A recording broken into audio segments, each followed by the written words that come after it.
Quiconque regarde une femme et la désire commet un adultère dans le fond de son cœur. Vous voyez, par conséquent, mon cher frère, monsieur le président, mesdames et messieurs, je sais que le sujet est vaste et que nous pourrions ainsi continuer sans jamais nous arrêter. Mais j'obéis à l'indication du président, comme quoi mon temps de parole est expiré. Je vous remercie infiniment.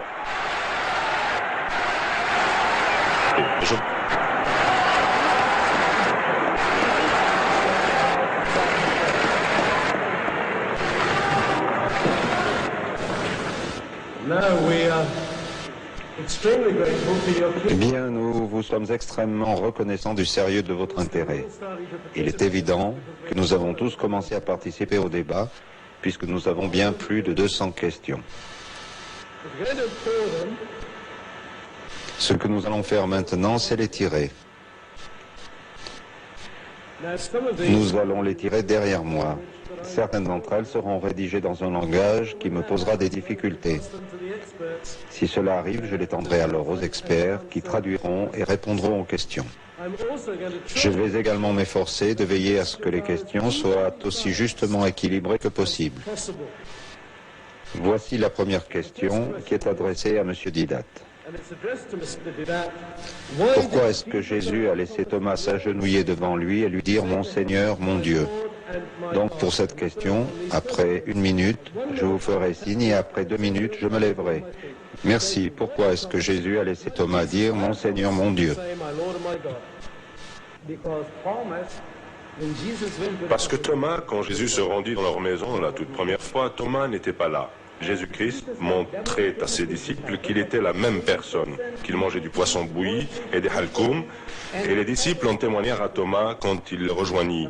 Le maître était là, il a mangé avec nous, et Thomas répondit, « Tant que je n'aurai pas mis mon doigt dans la marque des clous et ma main dans son côté, je ne croirai pas que Jésus était physiquement avec nous. » S'il lui avait dit que Jésus était un esprit, un fantôme, une apparition, il aurait cru, car en ces temps-là, les gens croyaient aux apparitions, aux esprits, beaucoup plus volontiers qu'à toute autre chose. C'est pourquoi, la deuxième fois, lorsque Jésus se rend dans leur maison et que Thomas est là, il dit à Thomas, « Tends soit ta main, tends soit ton doigt, et voici mes mains. Et mets ta main dans mon côté, et ne sois pas sans foi. » C'est ainsi que Thomas a compris qu'un incrédule il faisait, ce qu'il était, ce que tous les disciples avaient témoigné, que le maître était là, qu'il était vivant et mangeait du poisson bouilli et des halkoum, et qu'il ne l'avait pas cru. Il voulait faire ci et ça, eh bien c'était le moment de le faire.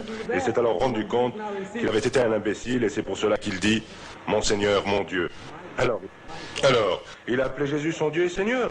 Non, c'est une exclamation qui est employée lorsque l'on est pris par surprise. Mon Dieu, c'est Anis.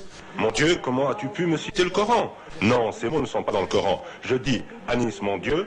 Est-ce que je veux dire qu'Anis est mon Dieu? Non, c'est une tournure de style, une expression.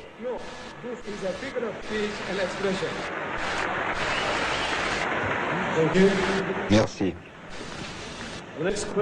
La question suivante est, priez d'abord au nom d'Allah, Jésus priait-il? Et dans ce cas, pourquoi un Dieu totalement parfait d'après ce que prétendent les chrétiens, prétendent tous les chrétiens? La question est, pourquoi un Dieu totalement parfait a-t-il besoin de prier et à qui s'adressait la prière de Jésus?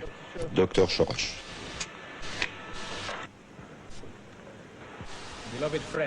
Amis bien-aimés, qu'il est agréable d'être avec vous. J'aimerais dire à notre frère que je suis sûr que nous aurons l'occasion de nouveau de partager le plateau. Et peut-être que je pourrais même proposer le thème comme lui l'a fait.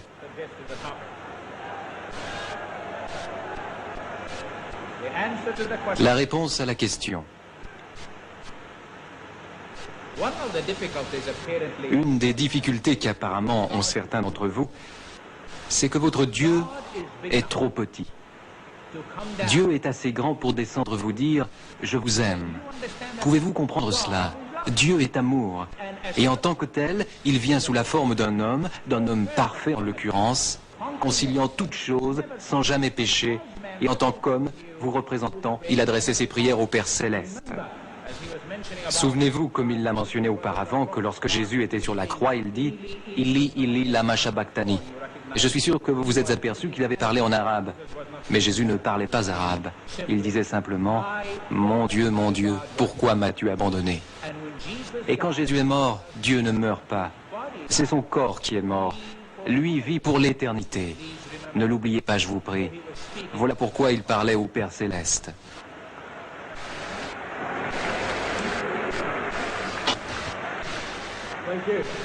Merci. Je crains qu'il n'y ait pas de crédit supplémentaire pour les 300 questions auxquelles je dois répondre en même temps. Donc nous poursuivons avec la question suivante. N'oubliez pas,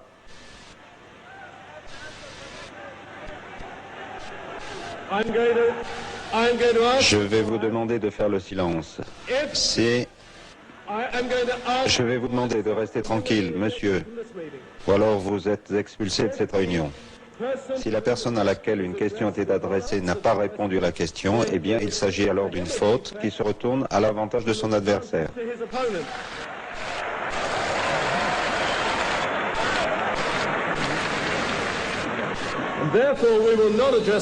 Par conséquent, nous ne nous en occuperons pas.